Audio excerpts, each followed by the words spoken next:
Welcome to the Happier and Healthier podcast. I'm your host, Maria Marlowe, and this is a place where we don't rely on good luck or good genes for our health and happiness, but rather we create it with our thoughts and our actions each and every single day. Each week, I'll bring you a thought or a guest that will help you live your happiest and healthiest life. Are you ready? Welcome back to the Happier and Healthier podcast. Today, I'm interviewing a friend and fellow health coach, Sarah Anne Stewart. What I love about Sarah is that she has this unique, heart-centered approach to all that she does. On today's episode, we're going to focus primarily on the benefits of mindfulness and meditation, as well as how we can add these things into our life in a practical way. We'll also touch on anxiety and stress and some techniques that we can use to limit those as much as humanly possible. Now, these things are all really important, but I also asked Sarah to share a little bit of her story with breast implant illness. I think this is a topic that's not talked about enough and could really save people from some serious health problems. So because cosmetic surgery is just becoming more and more common, I think it's really important that we talk about the possible risks of it. I think, as you'll hear from Sarah later on, that she wasn't really aware of the full spectrum of risks before she underwent surgery. And so now she's hoping to spread awareness about it. And I wanted to give her the platform to do so because I do think it's so important that we speak about these things, even though they're sometimes a little uncomfortable to speak about. Before we get started, check out these brands that make the Happier and Healthier podcast possible. Are you eating the healthiest diet for your unique body? Or are your symptoms and ailments trying to tell you that it's time for a diet upgrade? The diet that helped your coworker lose 10 pounds or your cousin get healthy may not be the healthiest diet for you and your unique body. We each have our own biochemistry, and that's why there's no such thing as one diet fits all. Take my nutrition quiz at mariamarlowe.com. That's MariaMarlowe.com to find out and get a free 3-day meal plan to get you started on the path to healthier eating. This episode is brought to you by my alma mater, the Institute for Integrative Nutrition. IIN created the first health coach training certification program over 25 years ago, and they're still the preeminent health coach training program. I finished in 2013 and went from working in finance to opening a full-time health coaching practice in New York City, helping hundreds and eventually thousands of women take control of their health and feel confident in their body. If you're obsessed with all things nutrition, health, and wellness, and love the idea of helping people improve their health, then you have to check out IIN. You'll learn from the top minds in health and nutrition, including Dr. Walter Willett, who's a personal favorite. He was the chair of Harvard's nutrition department for 26 years and is the second most cited author in clinical medicine. Dr. Marion Nestle, who is a professor at NYU and author of Food Politics. And Dr. Mark Hyman, who is the leader in functional medicine. He's also the medical director at the Cleveland Clinic's Center for Functional Medicine, and so many more brilliant minds like these three. As a grad of the school, I mentor dozens of new health coaches each year so they can create a thriving business as a health coach too. To become a part of my free mentorship program and get $1,500 off tuition, when you enroll, simply ask to add Maria Marlowe as your ambassador referral. Be sure to email me at maria@mariamarlowe.com so I can get you set up, and feel free to reach out with any questions as well. Sarah, welcome to the show. Thank you so much for having me. It's such an honor to be here. I'm just so grateful.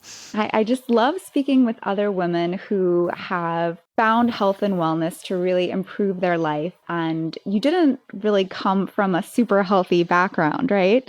Yeah, so I grew up, well, in my childhood, I did. It was really interesting. So I grew up in a really healthy environment, but then I made a choice when I was 14 to go into the modeling industry. So for 10 years, I was really not in this healthy environment, which really impacted my mind and my subconscious and the way that I chose to relate to food. And so it was really, really interesting. So on one hand, I had this knowledge of growing up with food and nutrition, and my parents were really into yoga and meditation, and my dad cured cancer with food. And then on the other hand, based on my social environment, based on the media, based on conditioning of the fashion industry, I had this kind of tug of war game, this like battle in my head of that food is healing. And then on the other hand, that food could also be, detrimental and can cost you your life. And so about 10 years into the modeling industry, I was told by a doctor that if I didn't make a choice, I was going to lose my life. And I had to really, really, like in that moment, recognize that this relationship with food had gone too far.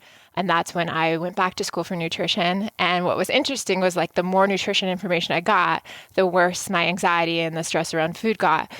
So I realized that there's this missing piece, right? There's this missing piece that creates a different relationship with food in your body, which really starts with us and self-love and recognizing like that it really is what's happening in our minds, not so much calories in versus calories out versus what's on your plate, which how much you move. There's another relationship that we need to foster and For think about. sure. Yeah, it's so funny. I think there's so much confusion about healthy eating and just health and wellness in general. And the truth is, there are many different diets that work. It's the mindset that allows you to stick to the diet Yes. that is what ultimately really helps it work. It's Yeah. not just the healthy foods, Exactly. it's that you can't be beating your body into submission, as I think Right. most people Right. look at diets. Yeah. Rather, you have to be doing it from a place of love where it's like, I'm nourishing my body, I'm taking care of my body, and I'm making the best choices. Yeah, it can't come from deprivation. And when you look at the psychology side of it, when we deprive ourselves of things, those are the things we want. And so it's really creating a new mindset of why are you choosing the foods you're choosing? Why are you moving? Why are you taking care of yourself? Like, what is the why behind the reasons? Which fuels the momentum, right? It fuels not everyone, even myself. Like, I don't like to wake up every day and go straight to the gym, but there's a reason why I do it, right? There's a reason why I move. There's a reason why I meditate. There's a reason why I choose to be mindful. And that's because I have a reason to be alive, right? I really have this passion and this vision of things I want to create in my life. And I think when we connect to that and connect to the higher vision of ourselves, we make different choices. Right. That's a great idea. It's when we step back and look at the bigger picture and look at our life, not just from, I can't do this right now in the moment, Yeah. or, I hate my body, whatever. But look, like, what do you want to accomplish in your life? And, are you fueling and nourishing your body that's going to allow you to achieve those goals? So Right. really starting with why is definitely a great place to start. Yeah. So I think in this day and age, we hear so much about self-love and self-care and all of this stuff. And I feel like people are doing it more often. Right. However, we're also still bombarded Right. with all these messages of what a woman is supposed to look like. Right. I mean, men too, but definitely women, I think, have it a lot Yes. harder.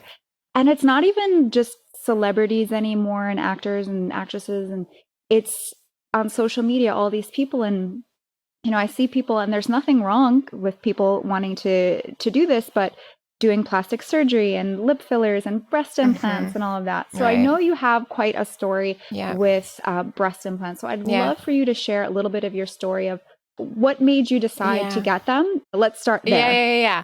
Yeah. And this is a really sensitive, triggering topic. It's a messy topic. And I'm really just speaking from my own place of what I've been through. So when I decided to get implants, I was in my early 20s. I was modeling. I was kind of at the end of my career, which is a funny thing to say. It's like as you get older in modeling, your career actually comes to an end and you don't get better at modeling. So I wanted to continue modeling. And so I thought that if I got implants, that would extend my modeling career a little bit longer. I think there was also a part of me that was really wounded and didn't know what else I wanted to do with my life. I was scared to step into something else. And so it was kind of this decision that I really made overnight. I called my dad. I sold my car. I went into the doctors. 2 weeks later, I had my implants. And then fast forward around 9 years later, a decade later, I woke up while I was on vacation in Tulum during the middle of the night. having severe heart palpitations, and I had no clue what was wrong. My husband, or my now husband at the time, ended up calling a friend who was a doctor, and he was like, Sarah's too young to have anything serious like this, don't worry, just come home, have her checked, so forth. So over 2 years after that started, I developed all of these mysterious symptoms to the point where I pretty much had to shut down my business. I couldn't get out of bed.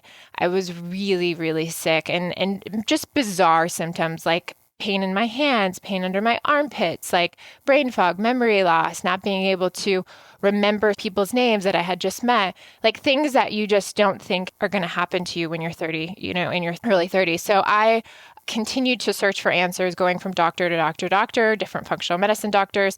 I had different plastic surgeons, wondering if potentially my implants could be the problem. I had saw a few things online about breast implant illness, which is not a medical diagnosis. It's not a term that is recognized medically yet, but women are getting sick from their implants.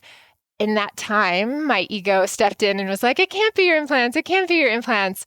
But then as I dove deeper and met another doctor who was like, you can keep covering up the problem or you can solve the root cause. And after meeting with her, I ended up finding a really great doctor and getting an explant surgery.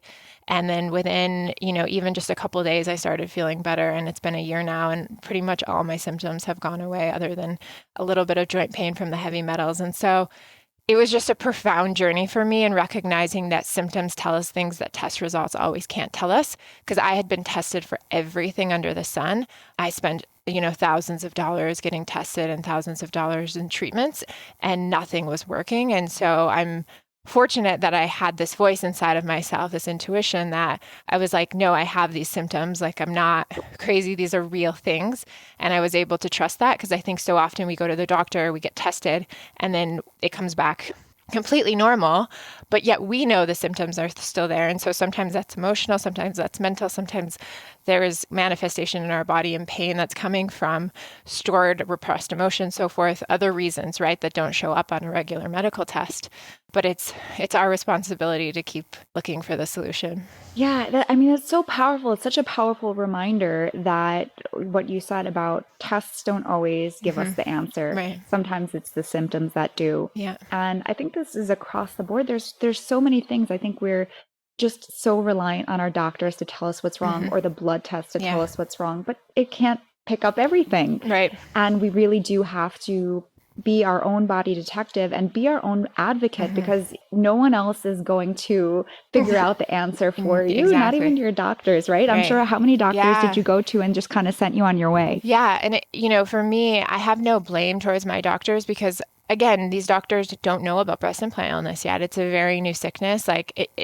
Thankfully now there's social media where women are sharing this knowledge. And I always say, look at the forums, look at what other women are sharing, because sometimes the answer is in the numbers, right? There's tens of thousands of women that are now sick, and not just from their implants, from their butt implants, from lip injections, from silicone, from the heavy metals that are in these plastics, from Botox. There's other things that are making women sick that I knew nothing about. And I've been down that road of plastic surgery and so forth. And I had no idea when I made that choice, the repercussions that were going to come. And I never advise people not to get implants or not to do plastic surgery, but I always advise people to think about what are the repercussions down the road. And I didn't know when I got them in, and only, I had spent around $5,000 to $6,000 on getting them in, that it would cost me tens of thousands of dollars down the road, or tons and tons of time off work, and, the lack of energy and the ability to enjoy my friends and my family and, certain experiences because of this illness. And so there is repercussions for sure. And I think that as more women speak up, we're going to recognize, is it worth, the cost potentially? And I'm just an advocate for, even if you make a choice, just becoming knowledgeable and aware that if you start to develop symptoms, that it could be these things, right? Yeah, no, it's so important that you're sharing this, because I think most people have no idea that this is even a possibility.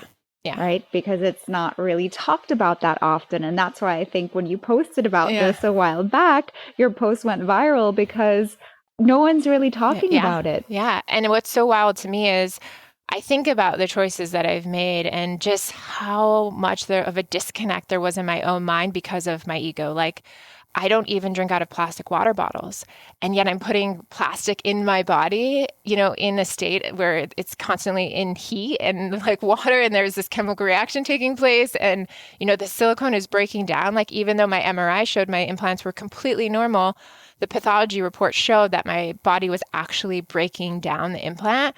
And there was a biofilm surrounding it, which was suppressing my immune system. So, and I think back and I'm like, I went to school for functional medicine. I went to school for nutrition. Like, I have several certifications in this. And yet, like, the fact that I was so disconnected from myself in this experience just shows where we have to get to, where we continue to look within and say, like, the answer will be there. Maybe I'm actually blocking the answer because of my own stories and my own pattern and my own beliefs. And I really believe that's most of the time, right? Like, I think that a lot of coaches like you and I, we can see the truth behind, what needs to change in terms of our clients, but only they can make the choice that's going to say, okay, I'm going to break down the story. I'm going to change my belief systems. I'm going to change my mindset. Like, I'm going to step into a place where I'm actually willing to hear the truth. And it's hard. It's really hard. Right. And that's why it's helpful to have a coach or a friend who's going to be completely honest with you and is going to show you the things that maybe you don't want to see. You might know that they're there, but you're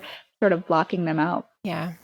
So I'm curious now, our body becomes part of our image, right? And so I'm like wondering how this has affected you or what has changed in terms of, I guess, pre and post surgery.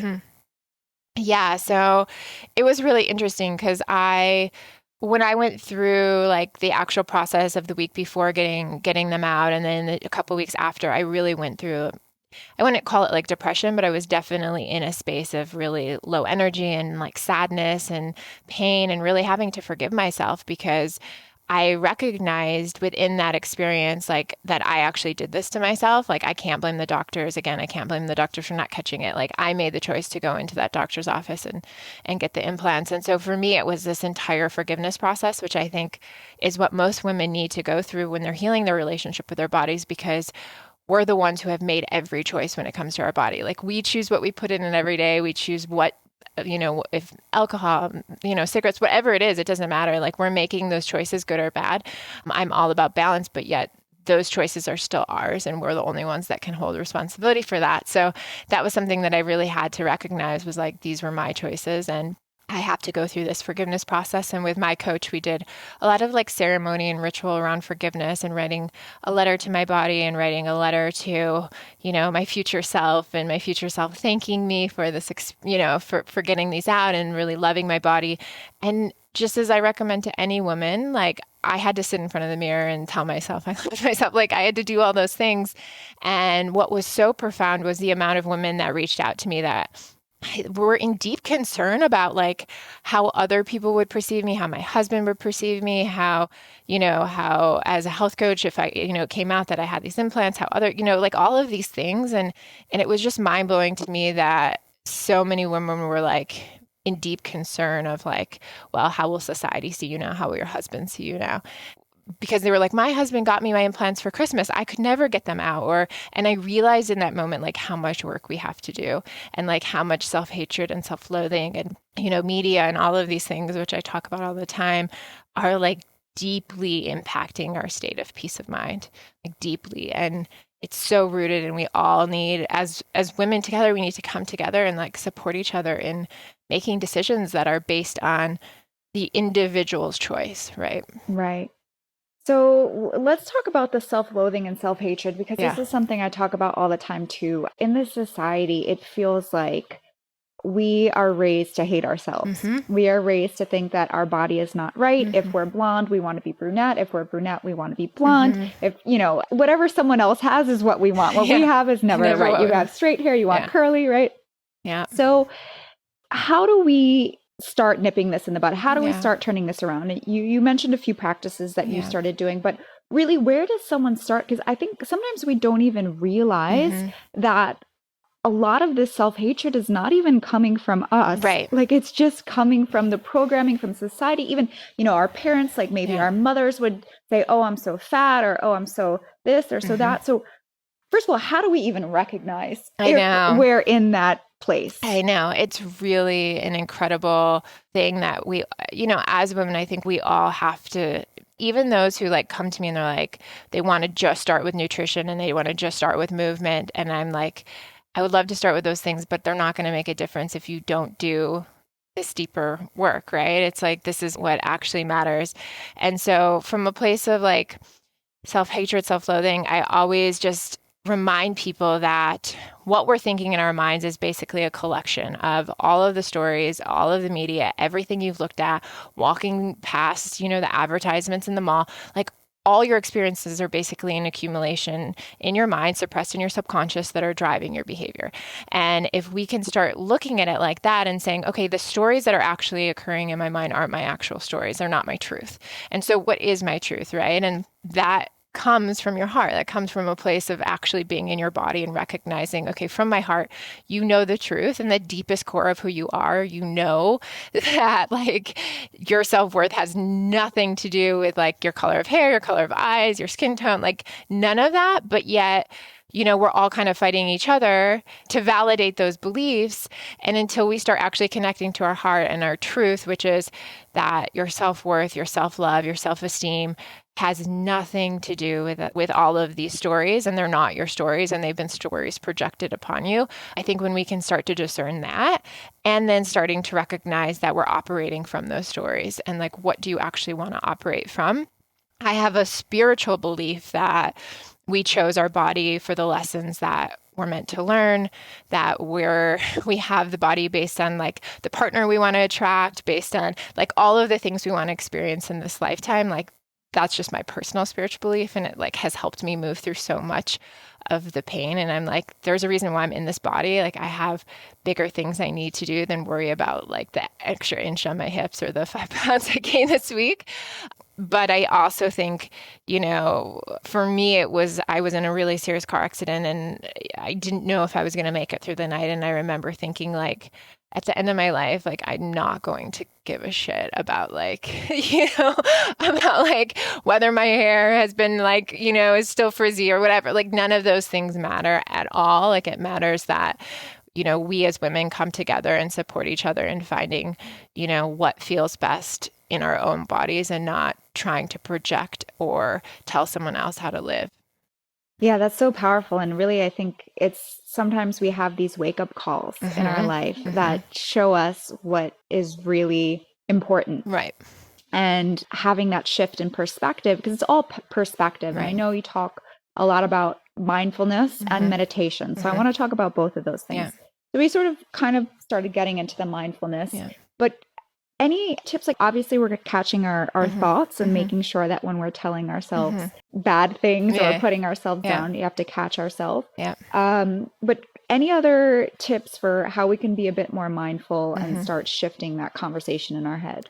Yeah. So a couple of things that I always like to think about is just as any habit you would break, right? The habits that aren't serving you, your thoughts are also programmed as habits, right? So it's kind of thinking like, okay, I've just been on this loop, and until I interrupt it with something more powerful, it's going to continue to play on this loop. And so what would feel like a mindset shift or something that you could place into that, and so a lot of the work that I do is around affirmations and just thinking like, if I were to actually shift this belief, what would that new belief look like? And so a simple exercise that I use a lot is gratitude in the morning, forgiveness at night. And the reason I think that's so powerful is like being grateful for your body, being grateful for the choice that you actually have a choice. I think we neglect to think like I even thought about this when I went to Ethiopia, and I was like, wow, I actually have a choice in the morning to choose what I'm eating, like to choose what I'm drinking, to choose how I'm moving. Like, these are choices that I get to make, and what privilege is that? And so being grateful in the morning, and then at night, I think one of the challenges I see over and over is like guilt and shame for the day always gets transferred into the next day and becomes a cyclical cycle.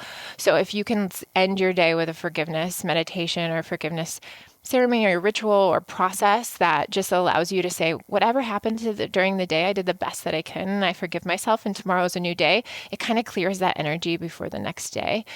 And, I'm just to a point where, again, I think if you have a greater purpose, if you have a greater mission. Statistics show that if you do charity work and impact work, you're going to be less likely to think so much about yourself. And so I think it's just like the greater vision we have for the planet and so forth is really going to get you out of that mindset of like, it's all about me and more into like, how is my belief today and feeling good in my body and walking around smiling and loving other women going to impact this planet versus it just being about me and myself.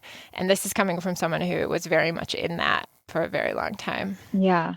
Yeah, that's really powerful. And gratitude is extremely powerful. I think it's one of the best things that we can do. And I always recommend a morning gratitude practice, whether you are trying to get rid of negative self-talk or not. Even when it's gone, you got to keep it up. Yeah. But the forgiveness practice, that's something new that I haven't really come across. And I really, really like that idea because I can see how that can be super powerful because we do hold on to so much. And then if we don't clear it out, it's just going to keep snowballing. Even if you go to bed, you're still carrying that energy into the next day. And so I even feel like there's a practice of, again, being really grateful that you get to make the choice.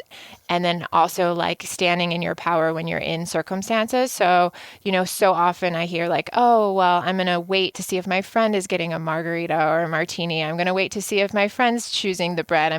But like, why are we waiting for everyone else to make the decisions that are impacting us? Like you probably already know what foods make you feel well. When a lot of clients come to me and they're like, I don't know, I've been on all these diets. I have them all basically close their eyes and I'll read different foods. And then I'll say, does this food work for you? Does it make you feel good? And it's so powerful. Like it's such an easy exercise, but they already know what to be doing, but they're not trusting themselves because of the people they're around, or they're feeling they're going to offend someone or shame someone, or the person's not going to be their friend because like they're giving up drinking at night. But I'm like, the only thing you have control over is how you feel in your own body. So like, why not just live every single day feeling the best that you can? Right. Well, you also bring up a good point. I think a lot of times people don't have the confidence to stand up and say what they want. Where, I personally feel when I see a woman who says what she wants, asks for what she wants, knows what she wants, I think it's so awesome. Yeah. Like it's very like charismatic, it's magnetic, and you're like, wow, yeah, that's cool. But why is it you think that many women don't feel this way? And more importantly, how can we get to that place of confidence? Yeah, it's so interesting. I think a lot of it does come from childhood and comes from watching and seeing what their mothers did. So often I see, well, my mom stood in the mirror and told herself she was fat every day. My mom was always on a diet. My mom took us to detox actual classes or weight loss classes as kids, or she controlled what we ate. So much of it is from our childhood. And again, with so much love and compassion, because I even see how my childhood programming definitely impacted my own relationship with food. But again, it's like operating from a different story. And what story do you want to have with the people that you're in relationship with? And for me, if I'm making a choice and my friend across the table is making a choice because I made that choice, but it doesn't make her feel well, I would want to empower her to make a choice that feels good for her, right? And so it's so interesting now that I'm in a different community environment. It's like all my friends eat different things. They all have to make different choices, and we all are completely at peace together at dinner. Like there's no weirdness or no. But it took us all standing in our power of saying like, this is what I eat, these are my choices, and so forth. And so, and holding the respect for one another. And I think it takes one of us making that choice and also not feeling bad. I mean, a lot of women come to me and they say, oh, well, my sister, my mother-in-law, my mom did this diet and it worked for them and it didn't work for me. And I'm always like, great. Like, what doesn't work for you now. Like, be grateful. Your body is this beautiful experiment and what works for them. And if it doesn't work for them, it's okay. Don't have shame and guilt about it. It's like one more check on your list of identifying what's good for you and what's not. And I feel like there's gratitude in that. So recognizing, okay, gluten doesn't work for me, instead of feeling bad that you can no longer eat pizza, it's like, be excited that you're like, okay, now I'm going to get cauliflower crust and I'm going to like make different choices. And like, it's like just moving from a place of like, oh, I can't do this, to totally get what my body needs and doesn't need, and I'm going to move into a different space. Yeah. That's really so important to withhold judgment and not think of things as good or bad. They just are. Yeah. And whatever situation you find yourself in, you deal with it. Yeah. That's all. Yeah. And you move on. Yeah.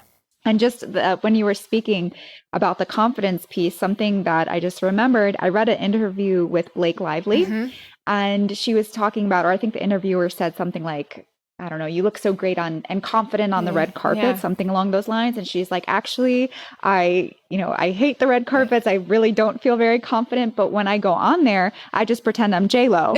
So, whenever you're needing that little boost of confidence and you don't feel it's in you, pretend you're Beyonce, pretend you're J-Lo, think of someone and just play that role. And you will eventually find that you do it long enough, it becomes you. Yeah. And I always say, we think self-love is a roller coaster, right? We think it goes up and down based on certain experiences or self-confidence or so forth, but that actually is always consistent within us. It's just how we're choosing to relate to our environment. And so you can always access it. It's just like getting in that mindset, right? And like turning the music up and dancing and playing into that and just reminding yourself that you have everything you need inside of yourself, but you're making the choice based on a story or an environment to not access that part of you. Yeah, totally.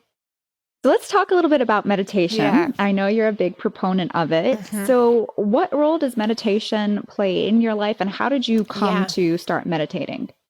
Yeah. So when I got really sick with eating disorders, I started studying a bunch of different nutrition, like schools and certifications and so forth. And what I recognized was that my anxiety around food was getting worse and my relationship with food was getting worse. And even though I was coaching people about food, while I was walking past a mirror, I would get anxiety when I had my picture taken or so forth. So I realized again that there was this disconnect that was happening, right? Where my physical body was better and the doctors had cleared me that I was better, but my mental side wasn't better, my emotional side, all of the things that we deem better. Again, the doctors are like, oh, you're better, but I actually didn't feel better. So I met with Chandresh. He runs a company called Break the Norms.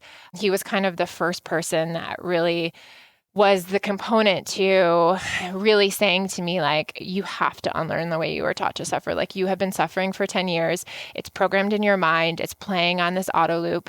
And until you actually go back and unpeel those layers of belief systems, like, you're going to continue to operate from the story. And I was like, okay, so give me the answer. What is it? Like, tell me what it is. Like, I'll pick whatever, just like, and he was like, you have it inside of you. Like, I actually can't do it.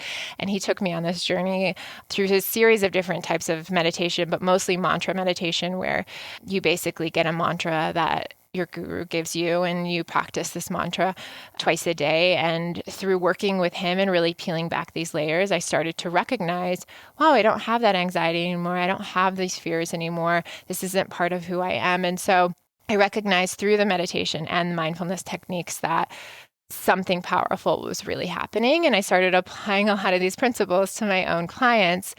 And my first client was a bikini model who I started working with on meditation and mindfulness and just breath work.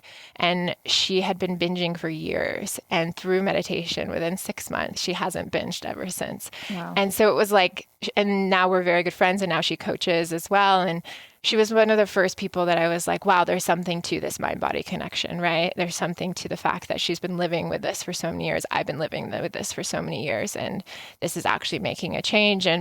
And now we see the science behind meditation. So we know that it rewires parts of your brain for compassion and self-love and addiction and even sleep and, all these things that really support us. So a lot of women who think, okay, well, to lose weight, you have to burn calories. And I'm like, no, to lose weight, you actually just need to sit and like be still with your mind. And so my practice really evolved over the years from working with women with just nutrition for weight loss or healthy living to really this mind-body connection, where it's like all these different parts of your brain rewire that then indirectly impact your choices. Because when you aren't lonely at night, you're not going to go to the fridge, like all of those things that basically meditation does. Right. Yeah. I mean, I feel like we keep hearing of new studies about the benefits of meditation, and everyone's talking about it, from, the Deepak Chopras to just like the guy next door. Like, meditation is pretty mainstream at this point.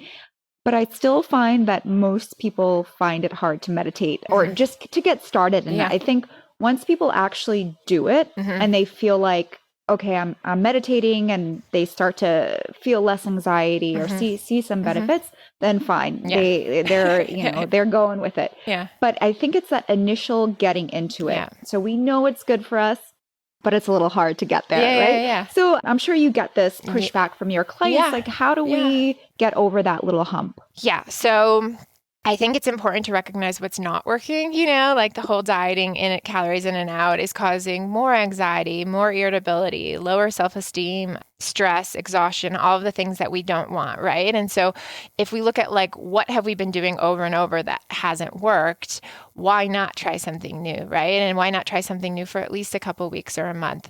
And I think it's just about really committing to the process. And the reason I think people resist it the most, and I go through this with my clients, the number one reason I think is because when you meditate or you journaling as well, you actually have to confront your thoughts. You have to confront what is there. You have to confront the truth of like, why am I going to the fridge? Like, why do I have an elliptical in my house and stacks of vitamins and I'm not using these things? Like, why do I go to the farmer's market on Sunday, but then don't cook the entire week? Like, what are the stories behind the actions that are keeping you unhealthy? And so that's a scary place to be.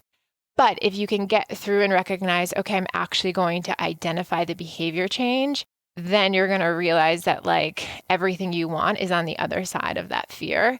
And that's what I believe meditation and journaling does. And especially journaling in the morning, like right when you wake up, I think it's so powerful. There's a practice called morning pages that just allows you to free flow, writing everything that comes to mind when your subconscious mind is activated. And it's really, really powerful to recognize that the number one reason people are being held back is themselves. There's more nutrition information than ever before. There's more health information before. There's more podcasts, right, than ever before. But why aren't we doing these things? We're not doing them because of a story. And so that's, so that's kind of my pushback. It's like, well, everything else hasn't worked. So why not try something new? Right. Yeah. And I think also having a guide to teach you, I think that's really helpful. And I think guided meditations, just listening to them, you can find them on YouTube. You can find them all over the internet for free, starting there. But then even trying to maybe go a little bit deeper and then actually studying with someone who can guide you to do it without even a guided meditation. Yeah. I mean, there's dozens of different types of meditation. There's now science showing that different types of meditation rewire different parts of the brain. And again, I think this is all new, right? We're learning kind of what parts of the brain are impacting our empathy and our self-love and our compassion and our ability to make decisions. And I think as that research starts to come out even more and become more mainstream than it already is, we're going to really see these benefits. And what's so profound is the consumer health analysis study showed that like people who meditated even for a year had a significant decrease in their healthcare costs. And after 5 years, it was 28% less, which is huge. Like if you're committing to like 5 years, can you imagine decreasing your healthcare costs by 28%? It's like, it's amazing. And yet there's still resistance to it. So yeah. And having someone to keep you accountable, that's always good too. Yeah. If you can get someone to do it with you or just get someone to hold you accountable, that really helps. Yeah. And just also recognizing like different teachers have different beliefs about this, but with my clients, I'm like, even if it's like 5 minutes in your Uber, or 10 minutes in your Uber on the way home, or like, even if you can just squeeze it in and start to recognize the benefits of regulating your nervous system and getting out of fight or flight and being able to make decisions from a place of groundedness and clarity, it just starts to impact everything. And then you'll have that momentum, right, to keep going. So what do you think is a good period of time? Like, what if we challenge our listeners? 7 days, 30 days, 21 days? What do you think is a good amount of time for them to really get in the groove? To see a difference? Yeah. I would say committing to at least 10 minutes twice a day for like a month would be ideal. Create a significant change. Different teachers would say some teachers would definitely say 20 20 Yeah. minutes twice a day. But I would say even starting with 10, that's where I started. I was in so much fear when I started this. Like I remember it was literally like 2 minutes watching the clock, then 5 minutes and 10 minutes. And it was like, I have to be with myself for 10 minutes. Like that's terrifying. I don't want to be with myself. And especially if you're an extrovert and you really, we like distraction, right? We like to see our phone over and over again all day long. We like to have things moving around us because we don't want to actually confront what is in front of us. But if we're not confronting it, then that's what's impacting the decisions to basically kind of live robotically, right? Like live in the space of just grab, go versus conscious decision making. Right. So you mentioned journaling, mindfulness, meditation. Are there any other practices that you incorporate into your life that help with just reducing anxiety and reducing stress and kind of keeping you in tune with your intuition? Yeah. So the writing a letter to your body, I think, is really a beautiful thing to do at least once a year. And that's basically just like thanking your body for all the things it's done for you over the past year. I think it's really profound because, again, we're constantly thinking of our mind and our body separate, but they're actually, a unit, a beautiful unit. And when we actually have that conversation, it changes the relationship and it changes our decisions. Some other exercises that I do. I think it's important to create a sacred space in your home that is very much just for you to go in when you do have that anxiety about food or your body or whatever it is. It's like going into the sacred space that holds an energy or a vibration that allows you to just be in a different experience and just recognizing that that space is yours. And so I think that that's really important. Yeah, those are two of my favorites. Another thing that I love to do is asking myself in the moment of a decision, am I acting from a place of self-love or am I acting from a place of self-sabotage? And I think right now we're living in a very confusing time in terms of social media where there's a lot of beliefs around, well, I love myself, so I'm just going to behave in a certain way, or I'm not going to move, or I'm not going to work out, or I'm going to eat unhealthy food, or so forth. And again, like I have no judgment. Everyone can make their own decisions. But I think when we tap in internally and actually recognize that sometimes we're making decisions from a place of self-sabotage that isn't actually self-love, we can discern between those two.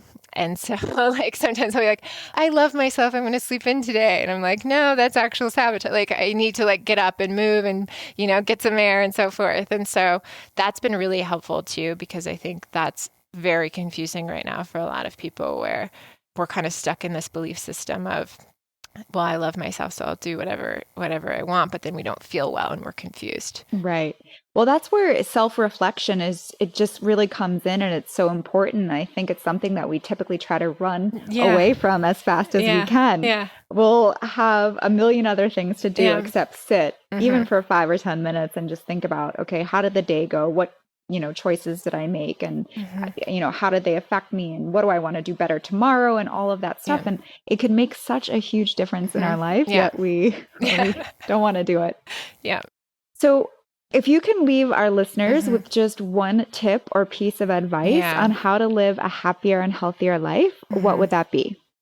So I've been recently working on this book and I did hours and hours of research on body positivity and self-love and self-worth and self-esteem. And I was interviewing women all over the world and it kept coming back to the same answer of connection and women wanting sisterhood and love between one another. And like when I really spoke to women who had healed themselves of, eating disorders and, endless like binging episodes and what all these different experiences, right, in the relationship with food, I continued to come back and hear like I had one person there for me or one woman who loved me unconditionally. And I had a tribe of women around me. And I think healing the divide between us is so important right now.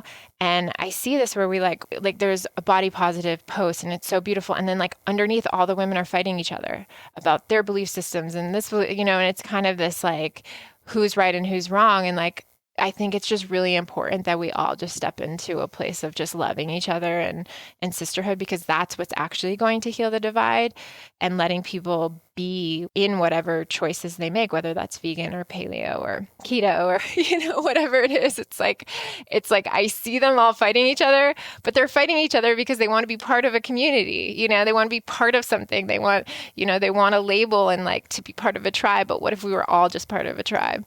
And so that's something I noticed over and over again while I was writing this book. Yeah, that's really well said. And I think that's a piece that's often left out of wellness. We're happy to talk about meditation and food and exercise, but not really friendships. Yeah. That doesn't come up very often. And yeah. it really is an integral piece. And even in the Blue Zones, that was a book that was talked about the different, I think there are 6 or 7 different cities around the world where people routinely live past 100. And yeah, they all have very healthy diets and they move. But one of the biggest similarities amongst them all is that they have very close relationships with friends and with family. And that's a huge, huge part of their health and wellness. Yeah. Yeah, I love that. And you mentioned your book. What do we have to look forward to? Yeah, so I have a book coming out with Hay House next year about this topic, about really how do we step away from social media? How do we step away from the media? How do we step away from social conditioning and just really connect back to ourselves? And how do we make decisions? How do we become an advocate for our own well-being, our own health? How do we communicate with our doctors, our parents, our friends, our family, so that we can live our healthiest life while still empowering others? Because I have a strong belief that if you're living a life that's like empowered and you really love your body and love, being alive and being awake and joyful every day, like other people are going to gravitate towards that and you're going to inspire with them without having to even, tell them what you're doing or so forth. And then they're going to find that in themselves. Right. Well, we're looking forward to that. Yeah. In the meantime, if people want to connect with you, what are the best places? Yeah. So Instagram's perfect. It's Sarah, SARAH, Anne, ANNE, Stewart, STEWART. And if you DM me, I always write people back. I have a free program. So just message me there and I'm happy to send it over. Awesome. Well, thank you so much for sharing your insights today. Yeah. Thank you so much for having me. Just so honored to be here.